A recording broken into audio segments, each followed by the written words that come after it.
Hello friends, welcome to my channel. आज हम अपनी वीडियो में बात करने वाले हैं। आज न्यू अपडेट आई है उसके बारे में। तो स्टार्ट करते हैं कि अपडेट आई क्या है। Institute of banking personal selection, जैसे कि आप जानते हैं IBPS PO, उनका आज सुबह द हिंदू ऑडिटोरियल में सबसे पहले उन्होंने एडवर्टाइजमेंट दिया था और उसके बाद में उन्होंने नोटिफिकेशन भी रिलीज़ कर दिया था। तो कुछ टेंटेटिव डेट्स भी आई है एग्ज़ाम्स को लेके। प्रीलिम्स का एग्ज़ाम, मेंस का एग्ज़ाम कब होगा, इंटरव्यू कब होगा। तो हम सीधा मूव ऑन करते हैं नोटिफिकेशन पर। जैसे कि आप देख सकते हैं ये नोटिफिकेशन है, ये इसका फ्रंट पेज है। IBPS का नोटिफिकेशन, ऑफिशियल नोटिफिकेशन आ चुका है। अब अगर बात की जाए कि इसमें कौन कौन सी बैंक्स पार्टिसिपेट की करती है, तो bank of Baroda, bank of India, bank of Maharashtra, Canara bank, central bank of India, Indian bank, Indian overseas bank and Punjab national bank, Punjab and Sindh bank and UCO bank and Indian bank of India. तो ये banks है जो IBPS में participate करती है। Next जो सबसे main important है या डेट्स क्या है, कब से है आपका एग्ज़ाम, और हम उसके बारे में बात कर लेते हैं। The tentative schedule of events is as follows. आपकी एक्टिविटीज़ ये हैं और टेंटेटिव डेट्स ये हैं। Online registration including edit modification of application by candidates. आप 20 अक्टूबर से लेकर 10 नवंबर तक आप अपना फॉर्म भर सकते हैं। Payment of application fees, intimation charges online. आप इन्हीं डेट्स तक आप अपना ऑनलाइन चार्ज भी पे कर सकते हैं। Download of call letters for pre exam training और conduct of pre exam training, ये अभी नहीं हो पा रही हैं बिकॉज ऑफ कोविड-19 pandemic. Download of call letters for online examination of preliminary, आपका जो प्री का एग्ज़ाम होगा वो नवंबर या दिसंबर में आपके उसके लिए एडमिट कार्ड आउट हो जाएंगे। और उसके बाद में जो आपका ऑनलाइन एग्ज़ामिनेशन होने वाला है वो प्रीलिमिनरी एग्ज़ाम का टेंटेटिव डेट्स दे रखी है इन्होंने कि 4 दिसंबर 2021 से लेके 11 दिसंबर 2021 तक आपका एग्ज़ाम हो जाएगा कंडक्ट। इसके बाद में जो आपका प्री एग्ज़ाम होगा उसका रिज़ल्ट दिसंबर या जनवरी तक आ जाएगा। उसके बाद में आपका जो मेंस का एग्ज़ाम होगा, जो प्री का एग्ज़ाम क्वालिफाई करेंगे, जिनका सिलेक्शन हो जाएगा, जो कट ऑफ क्लियर कर लेंगे, उनके लिए फिर मेंस का एग्ज़ाम होगा। मेंस के लिए जो एडमिट कार्ड होंगे वो दिसंबर जनवरी में ही आउट हो जाएंगे। जो आपका ऑनलाइन एग्ज़ाम होने वाला है मेंस का वो जनवरी में होगा और उसका डिक्लेरेशन जनवरी फरवरी तक हो जाएगा। और download of call letters for interview आपका फैब में होगा, फैब 2022 में। उसके लिए कॉल लेटर्स आएंगे मीन्स टू से फैब 2022 में, और फिर उसका इंटरव्यू होगा जो फरवरी मार्च में होगा 2022 के। उसके बाद में आपका प्रोविज़नल अलॉटमेंट 2 अप्रैल 2022 तक हो जाएगा, उसका DV मेडिकल सब साथ में। उसके बाद में आपका 2022 तक आपके हाथ में एक जॉब होगी। बहुत अच्छी अपॉर्चुनिटी है अगर देखी जाए तो। अगर आप आज से तैयारी करते तो आपकी इस डेट तक आपके हाथ में एक अच्छी जॉब होगी। तो ये तो थी टेंटेटिव डेट्स कि आपका एग्ज़ाम कब है, प्री एग्ज़ाम कब है, मेंस एग्ज़ाम कब है। अब हम देख लेते हैं एलिजिबिलिटी क्राइटेरिया और क्या है। तो लेट्स मूव ऑन। हम बात करने वाले हैं एलिजिबिलिटी क्राइटेरिया के बारे में।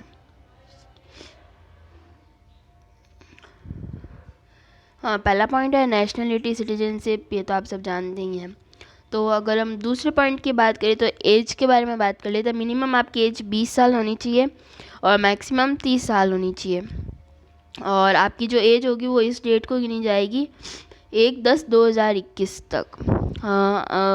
ए candidate must have been born not earlier, means to say आपकी डेट ऑफ बर्थ इससे पहले की नहीं होनी चाहिए, एंड नॉट लेटर देन इसके 1/10/2001 के बाद की नहीं होनी चाहिए। अगर आपकी डेट ऑफ बर्थ है वो अगर ये है और अगर आपने 30 साल कंप्लीट कर ली है मीन्स टू से एज, तो उसके बाद में अपर जो एज लिमिट होती है, रिलैक्शन ओनली अपर एज लिमिट को मिलता है। अपर एज लिमिट को रिलैक्शंस मिलता है SC ST OBC general PWD, तो उस हिसाब से आपको मतलब रिलैक्शंस मिलते हैं एज में। नेक्स्ट हम बात कर लेते हैं एजुकेशनल क्वालिफ़िकेशन के बारे में। देखिए, अगर आपने बीए, बीएससी, बीकॉम कोई भी रिकॉग्नाइज्ड यूनिवर्सिटी से कर रखा है तो आप एलिजिबल हैं उसके लिए। ज़रूरी नहीं है कि बैंकिंग फील्ड है तो आपको कॉमर्स की हुई होनी चाहिए, बीकॉम की होनी चाहिए, कोई इंपॉर्टेंट नहीं है। परसेंटेज का भी कोई दायरा नहीं है कि मीन्स टू से आपकी 60% होनी चाहिए या फर्स्ट डिवीज़न होनी चाहिए, उसका भी कोई क्राइटेरिया नहीं है। सिर्फ आपके रिकॉग्नाइज यूनिवर्सिटी से आपने कोई भी बीए डिग्री कंप्लीट की हुई होनी चाहिए, आप पास होने चाहिए उसमें।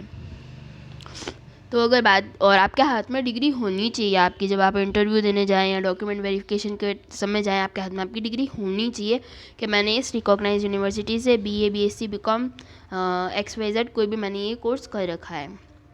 अगर एजुकेशनल क्वालिफ़िकेशन की बात की जाए तो एज़ ऑन 10/11/2021 तक आपके हाथ में आपकी डिग्री होनी चाहिए।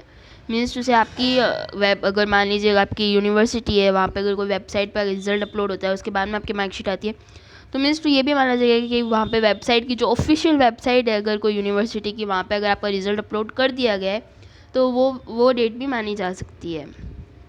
तो ये डेट है, इस तक आपकी मार्कशीट आ जानी चाहिए। लिखा हुआ भी है all the educational qualification mentioned should be from a university institution board recognized by government of India, approved by government regulatory bodies, and the final result should have been declared on or before 10/11/21।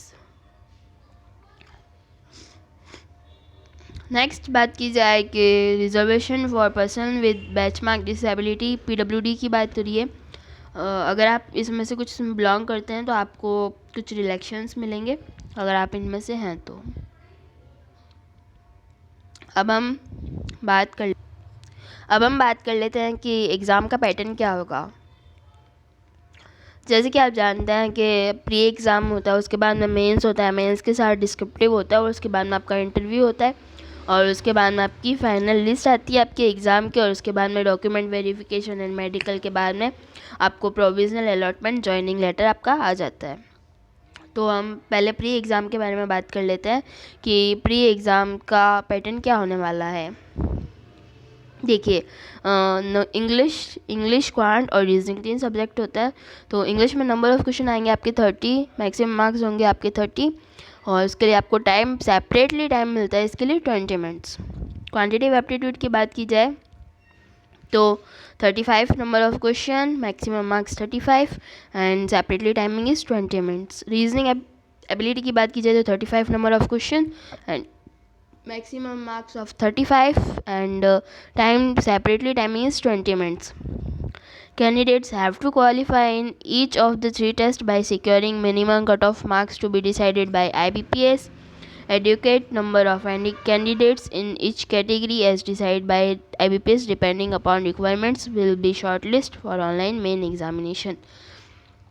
तो means to से कि मतलब आपकी sectional cut off भी जाएगी और आपकी main cut off भी जाएगी, दोनों कट ऑफ होती है इसमें। नेक्स्ट बात की जाए मेंस एग्ज़ाम के बारे में। अब अगर मेंस एग्ज़ाम के बारे में बात की जाए तो रीजनिंग एंड कंप्यूटर एप्टीट्यूड के नंबर ऑफ़ क्वेश्चन होंगे 45 और मैक्सिमम मार्क्स होंगे 60 और उसके लिए आपको सेपरेटली टाइम मिलेगा 60 मिनट्स। उसके बाद में general economy and banking awareness के बारे में बात की जाए तो number of question is 40, maximum marks is 40 और उसके लिए आपको 35 मिनट्स मिलेंगे। इंग्लिश लैंग्वेज के बारे में बात की जाए तो number of question is 35, maximum marks is 40 और उसके लिए आपको 40 मिनट्स मिलेंगे। और मैंने पहले भी बताया कि PO का एग्ज़ाम होता है, उसमें क्वांट्स नहीं आती, वहाँ पे ओनली DIs आती है, डाटा एनालिसिस एंड इंटरप्रिटेशन। उसके लिए नंबर ऑफ़ क्वेश्चन होंगे 35 और मैक्सिमम मार्क्स होंगे आपके 60। तो आपको उसके लिए टाइम अलॉट किया जाएगा 45 मिनट्स। तो टोटल आपके 155 number of question, maximum marks 200 और आपको टाइम ड्यूरेशन दिया जाएगा 3 आवर्स। उसके बाद में आपका एक डिस्क्रिप्टिव का पेपर भी होगा, लेटर राइटिंग एंड ऐसे 2 क्वेश्चन होंगे, मैक्सिमम मार्क्स होंगे 25, उसके लिए आपको 30 मिनट्स दिए जाएंगे और इसके लिए ओनली इंग्लिश लैंग्वेज में आपको ये लिखना होता है। IBPS reserve the right to modify the structure of the examination which will be initiated through its authorized website. Other detailed information regarding the